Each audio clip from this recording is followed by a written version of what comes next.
Hello everybody, I am Sammy15 the Dragon Tamer here today, and welcome to a interview with James Sunderstrom, who managed the top 16 of Delaware States. And what week was that? I believe it was week 2. John, which week was it again? It was week 2, I believe it was? That was week 4. Oh, week 4, my bad.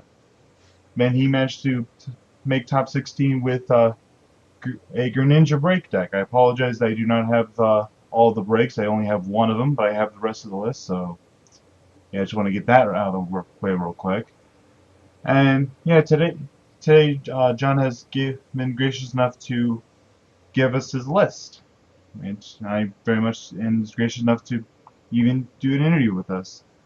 So first things first, I want to ask, why did you choose this list this deck in particular, this Greninja deck? I knew like 2 weeks prior to this that I wanted to run this deck. I thought it would be a fun deck to play, and I just love Greninja as a Pokemon in general. So whether or not it would have been good or not, I kind of just threw all caution to the wind. But little did I know, it ended up making a big turnout at our states in general. There was a lot of Greninja there. Uh, Greninja has been doing pretty well the last couple states in general, so it is kind of cool to see someone go, you know what, I'm just here to have fun and actually end up doing well, or at least somewhat well. Yeah, I don't play as much as I used to, just because life kind of got in the way, but. Either way, it was just good just to just go there and yeah, I managed to squeak a top 16 out of it. So, That's nice to hear. So, walk us through your tournament. Well, what did you face round one? all right, round one. Now this is a real flashback to the past, but I played against a Durant deck. Oh, wow. Yeah, which not as good as the original Durant, which was No. Metal Energy Devour for all that, but it was really neat. But I ended up 2-0ing that deck, Yeah. and Yeah, I would think that. the funny part is, I believe I might have given him my only knockout of the day because, Frogadier and all that's weak to grass. So he's fighting Fury Belt, Mountain Munch 2 times. Yeah. Sounds like he took a Like, knockout, but yeah, I 2-0'd that. yeah, your deck is fairly fast enough to keep up with that and Yeah, to beat it quickly enough before it can go through your deck too quickly. yeah, and the fact that like his deck relies on a lot of energy hate, it Hmm. didn't really work with like the head ringers, the flare grunts, or any of that. Because all I had to do was just Moonlight Slash, bounce the energy back, and there's no energy on the field for him to really do that. So he had a lot of dead cards in his hand both games. Yeah, and even when he's going to be using Team Flare Grunt, or you're afraid of it, all you can do is, like you said, Moonlight Slash, and that's a pretty good attack for against that deck.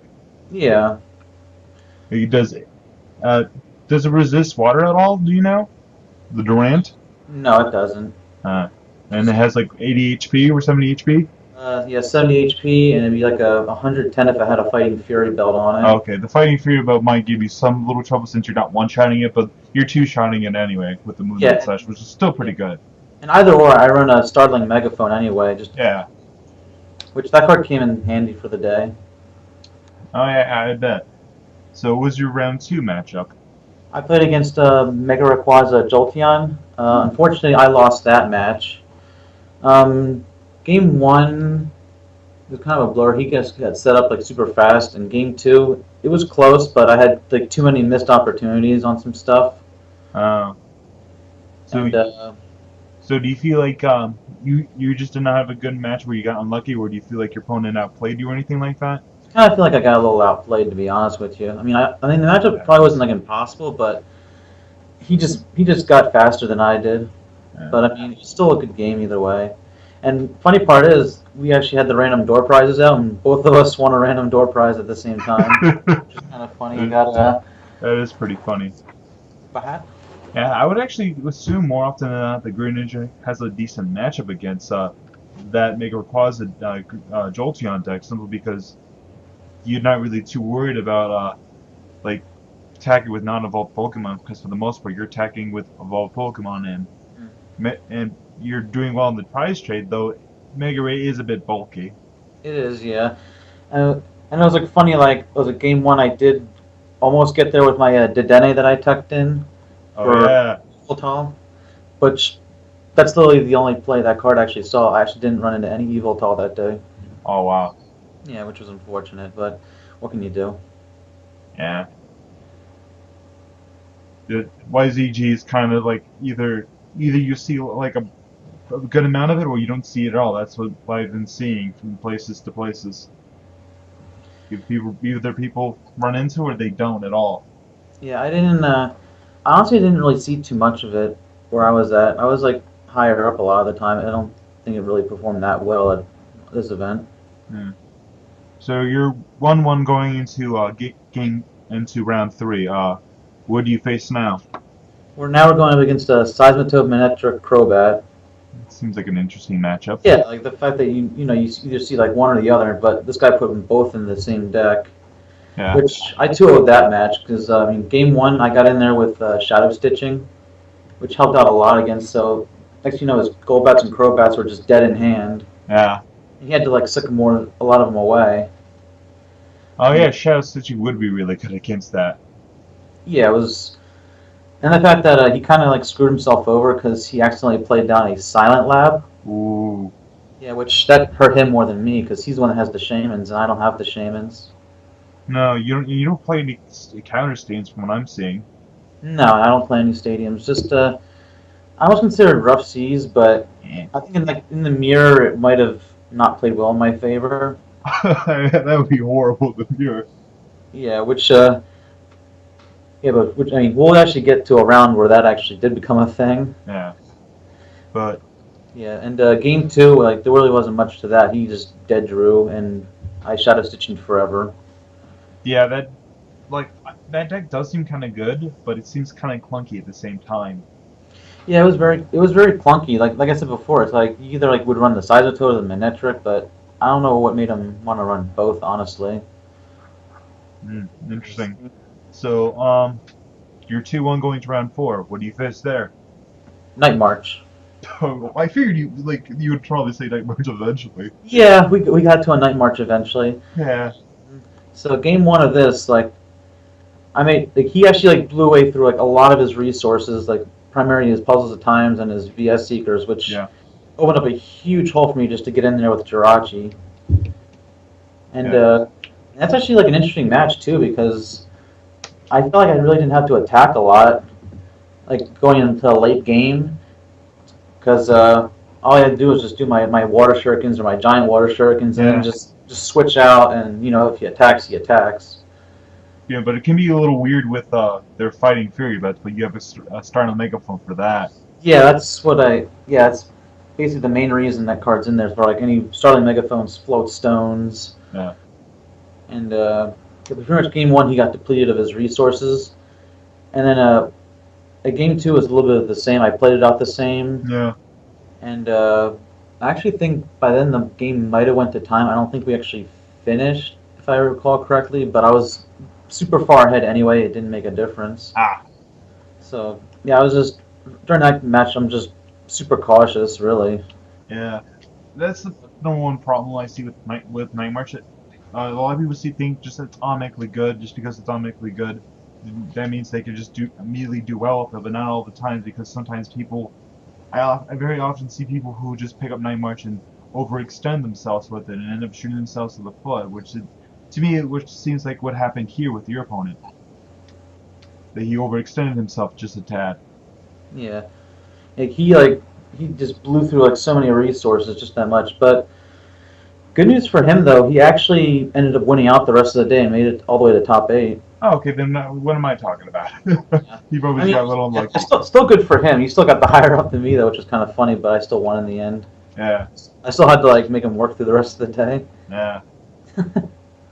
Oh yeah, because. Oh yeah, because like, you would have beat him here, and then he would have been 2-2 then, correct? I would have, yeah. Or no, he would have been 2-2. He was 2-2, and he ended up 5-2, and he got the 8th seed. Wow, that was pretty. That was. Nice, went out. Yeah. He's probably like a top seed or something like that. Yeah. Anyway, so you're 3-1 going into round five. Mm-hmm. That's pretty And good. So yep, what did you face there, round five? we go up against a Raichu Crobat. Interesting. Yeah. And how did that matchup go? Well, game one, I lost game one just because there was like too many of these missed opportunities for me. Like I would just whiff on something. Yeah.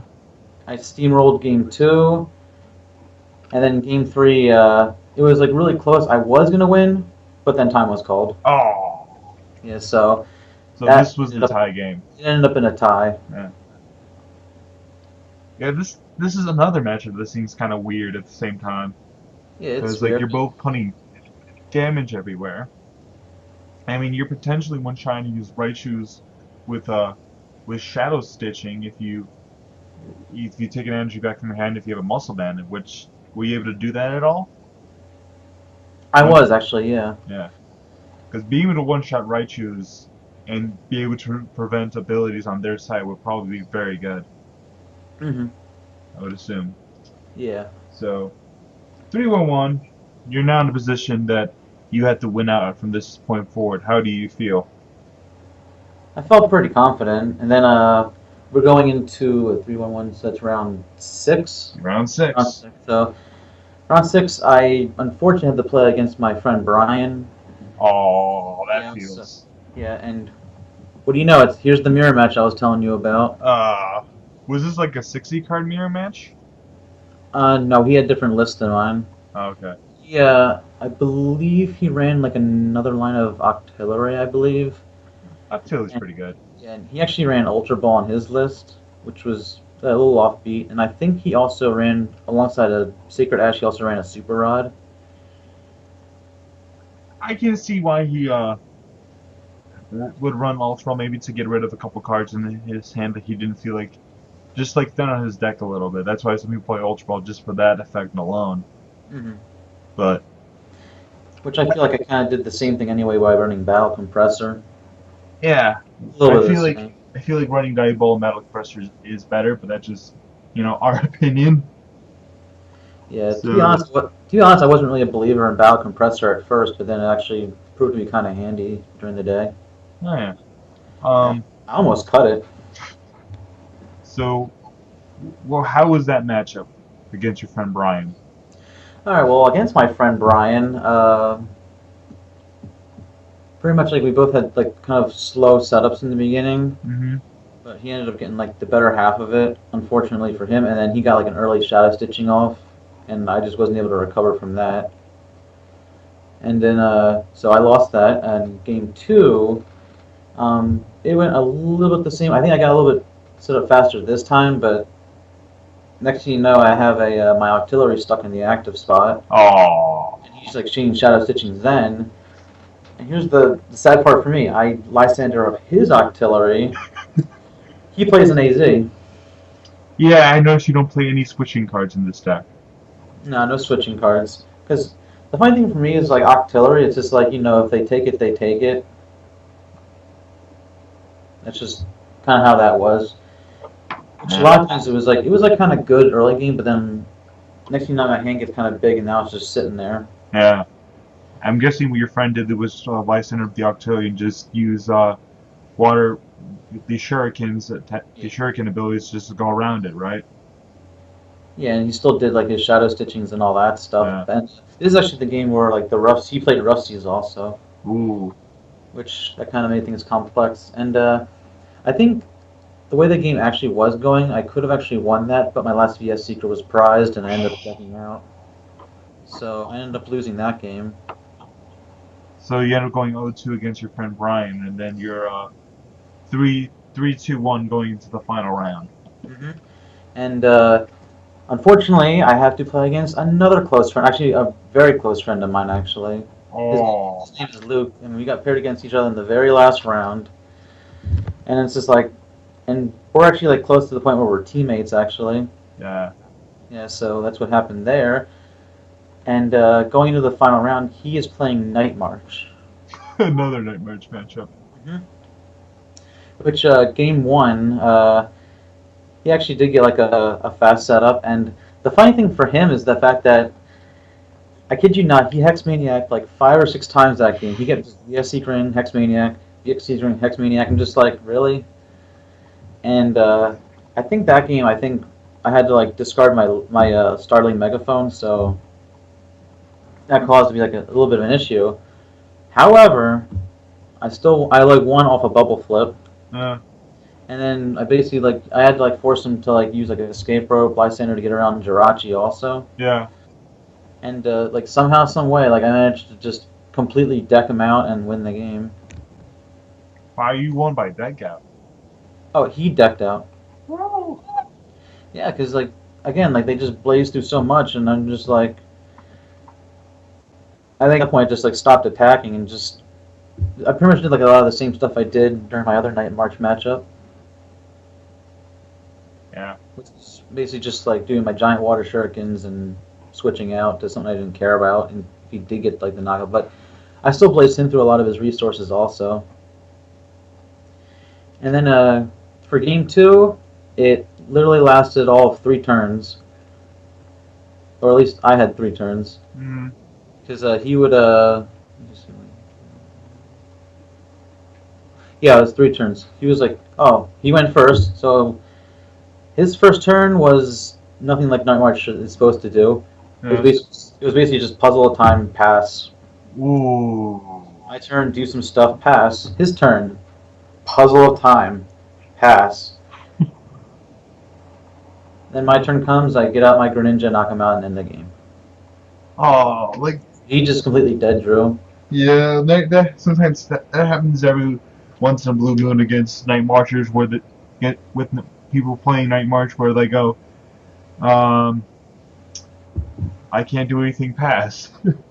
Sometimes that deck is just so fast it just kind of clunks up itself sometimes every once in a blue moon, but Yeah, so which it was unfortunate that had to be my good friend, but whom of which I have like the utmost respect for, just because he actually like leads a testing page on our Facebook, and oh it's like a little private thing we've got going on, yeah which is like it's a South Jersey thing, yeah which extends to like a little bit like north into Pennsylvania and Delaware. So it's like a little thingy organized for to get like a lot of us together and share ideas and all that stuff. So like basically I owe Luke like a lot for like keeping me in touch with the game and all that, since I'm not able to play as much as I usually was before, just because life gets in the way and all that. But I owe a lot to him, honestly.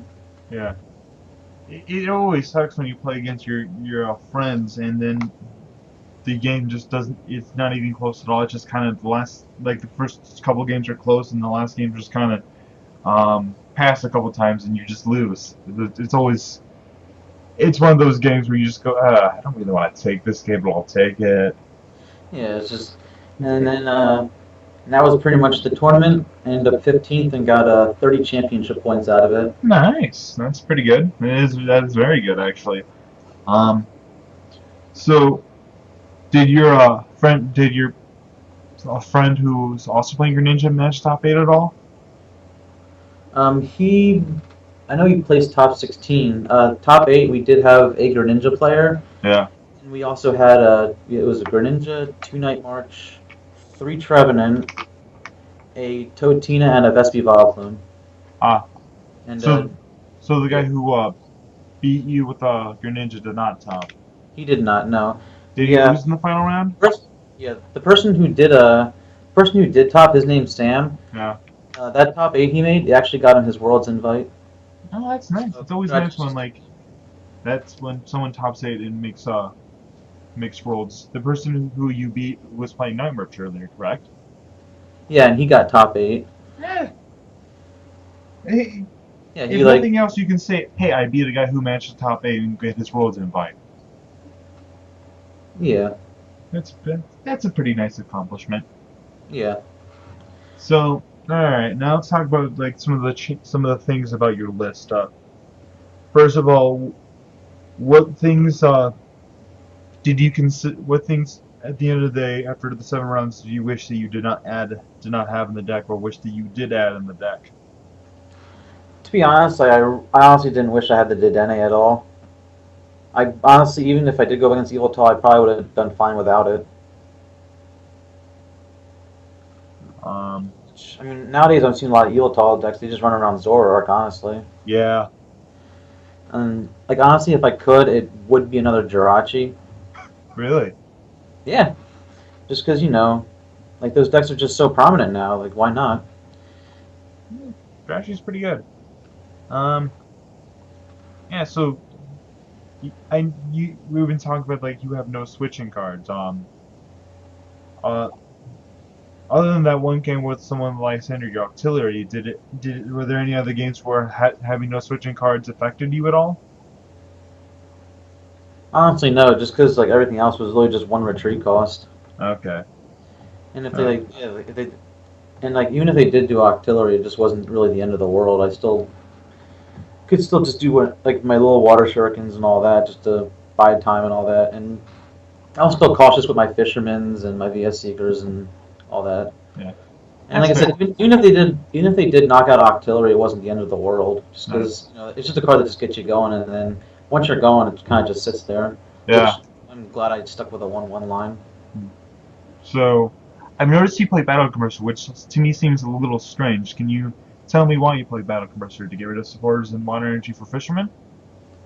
Yeah, that's like a key reason why supporters and water energy and just anything else I wouldn't need. Just it's just a good overall card in the format, really. It's a nice card to thin these things out you don't want in your deck anymore. I'll admit that.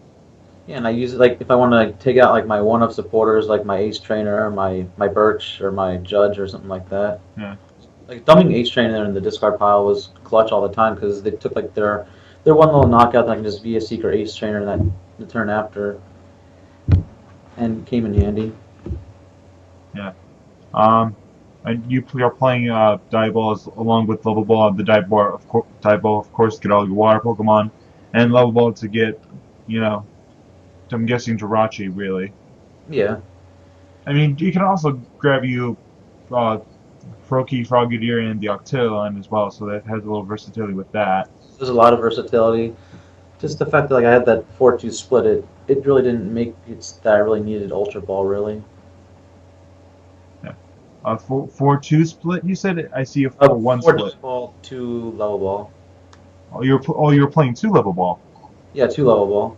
Okay, because the list I'm showing just said the list that you sent me only showed one level ball. Unless I had it, unless the picture had it tucked away, but yeah, it was a 2 Level Ball. Okay, now I got it wrong. I had you only played three Trainers Mail, correct? Yeah, 3 Trainers Mail. That was plenty. Oh, okay. Okay. Good thing I asked you about that. Otherwise, I would have showed a slightly wrong list because I am showing four Trainers Mail and and one level ball. Okay, I'll correct that real quickly. But I know. you also play Rare Candy, which some lists opt to go no Rare Candy at all. Did you feel like the Rare Candy helped a lot, or was just kind of you broke even with the Rare Candy? I would have helped out. Like if I wanted, like for some reason, if I had like a Froakie on the bench, but I did my water duplicates with Frogadier, and then I just happen to have this rare candy in hand, just rare candy the Froakie into a Greninja, make it bigger, and the Frogadiers are just ready to go. Just if I run into any more Greninja, Alright. Then that's fair. Um, you of course also said that you play Sacred Ash instead of Super Rod. Can you elaborate on that? I just did I think like Sacred Ash is just like the Pokemon recovery is just a lot harder than the energy recovery, honestly. Yeah. And believe me, if I like really wanted room for both, I kind of would have liked to have fit both. But I feel like just Sacred Ash was good enough, and then because just the 4 Bria Seeker and 2 Fishermen, that was just plenty. Yeah. Never really ran into like too many snags on that aspect, getting energy back. That's fair. And whew, you're playing an interesting supporter. Like it's actually technically a good supporter, but like not everyone plays it, and that's Ace Trainer. Why did Hmm. you decide to play Ace Trainer in the deck? I feel like playing Ace Trainer was good just because like say you had those like like you don't get like the Wally right away for the Frogadier for Hmm. like going like second or whatever, or going like however like you know you're gonna like lose like a Frogadier or something like that, Yeah. and it's just gonna just get knocked out right away just because you know it's a fast format, honestly. Yep. And then, like I said before, usually like my one of my main battle compressor targets is Ace Trainer. Like pretty much, I'll always battle compressor Ace Trainer away, Yeah. and then I can easily just via Secret Ace Trainer back, and then sending because they're just gonna take one prize anyway, and just sending them to 3 cards early in the game can be strong. Which honestly, I had a couple of games where they actually haven't really been able to recover from that. Okay.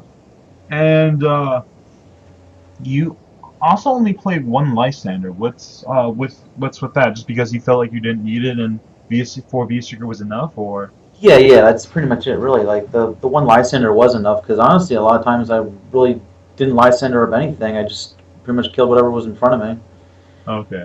And because like last, yeah. nothing there eventually mattered. Mm. And lastly, here's the card that like that just been bugging me, and that's you're playing Professor Birch. Hmm. A lot of people don't like Birch just because like some people just feel like they never flip heads with it. But do you see yourself flipping heads with it quite frequently, or you just felt like you just need another shuffle you just need a shuffle draw supporter? In both aspects, just another shuffle supporter, and also the fact that I honestly think it was handy because I really did actually flip heads a lot, which I can't say I'll have that luck all the time, but also like you run artillery, No, that is true. just fine for recovery. Yeah, yeah, I feel like you're right. If since you do play October, you can't afford to take the gamble if you flip if you only draw 4 cards. And sometimes in some situations you might actually only want to draw 4 cards. I'm guessing there was a Yeah. couple times during the day where you only wanted to draw 4 cards. Is that correct? Yeah, which funny enough for me, I ended up drawing 7 a lot of time anyway, Yeah. which was weird. I never flipped head that much in my life. Yeah. Well, that's good to hear from you. But I don't play Birch anymore just because so many times did it. All right, all I just need is a couple more cards come on, and I don't get it with the Birch, so I don't play Birch anymore. I refuse to play Birch if I can avoid it. My one friend despises that card so much he decided to run Shauna instead. Oh, I hate Shadow too, but which is Yeah, why I'm like kind of happy that he M's just coming like back to the format. yeah, the fact that he hated it like so much that he's just like, no, I'm running Shauna instead. And yeah, I've had a friend with me too, and he played Trevenant. Oh, Shadow's actually somewhat decent in Trevin in my opinion, but just because like you only really want that many cards it seems, but like I feel like Shauna is drawing 5 is an awkward number simply because like you just want one more card and like 5 sometimes in some situations it's a clunky number for me and to me it seems like it's a clunky number with decks. Yeah, it is. Like I personally wouldn't run it myself, to be Uh, honest with you. Like I think it was like really his own preference, which I can only see from his point of view. yeah. So before we let you go here, how many championship points do you have now? 30.